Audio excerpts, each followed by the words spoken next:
Hey everybody, welcome to Geeks on the Street episode 13. My name is Marshall Crook. I'm here with the great Mike Calia from across the river in New Jersey. It's been a big New Jersey week in news. It's going to be a big New Jersey week for Geeks on the Street. Mike, what are we talking about this week? There's one word.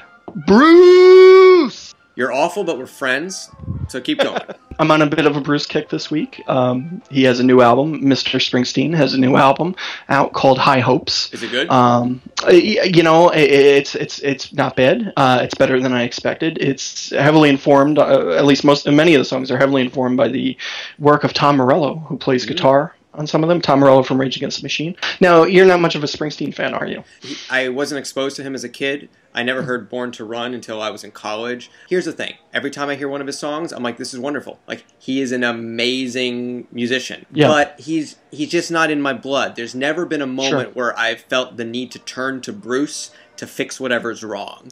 Well, I grew up on Bruce, and I still kind of think if you didn't listen to him at a certain age, you might have missed the boat. But with that in mind, I decided to try to challenge you this week, and myself, to try to find songs that you don't necessarily equate with the bar rockin' Jersey Shore guy. Maybe I'm the neophyte that you're trying to convert, is what you're saying. Yes, you're going to make me a Jersey guy. Just kind of like maybe get into it just a little bit more, just a little bit more, and just a little bit more. So with that in mind, I tweeted at you 5 songs that aren't necessarily the greatest hits, that aren't necessarily on the tip of everyone's tongues. So with that in mind, number 1, E Street Shuffle, off of The Wild and the Innocent, E Street Shuffle from 1973. What did you think? I loved it because it felt like a James Brown song. I love shrieking horns. I love that kind of loud, borderline funk soul sound. Sure. It just felt like a young guy who had a voice and was just desperate to be heard. It was just a great rock tune, and I loved it.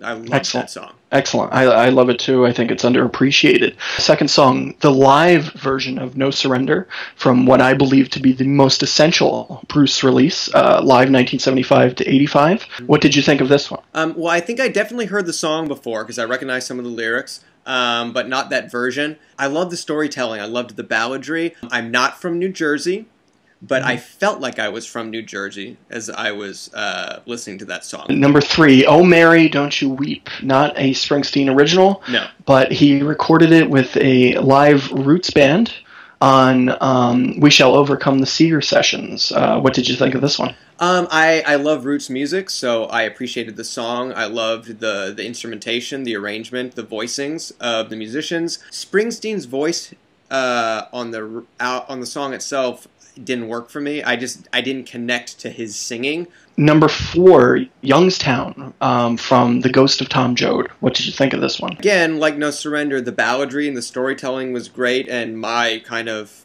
crazy populist impulses, I liked the message, but I don't know if Springsteen was the right messenger, simply because I didn't feel like he was telling a story he was familiar with. It felt like he was telling a story that he'd heard.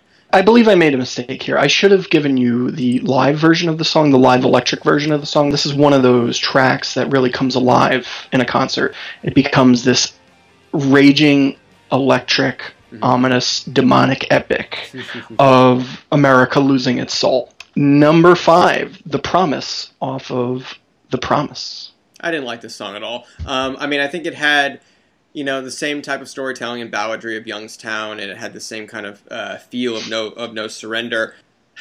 It felt like a guy who was trying to be a messenger, and he was trying to connect in a way that he felt he needed to connect or was expected to connect. It just didn't work for me. I thought it was kind of lame. I think right now it's probably my favorite Springsteen song. It's about the dark side of the promise, the hope that's stated on the album Born to Run and Thunder Road, and this is about when reality crashes in, and you know what? Not everyone's going to make it in the rock and roll brand.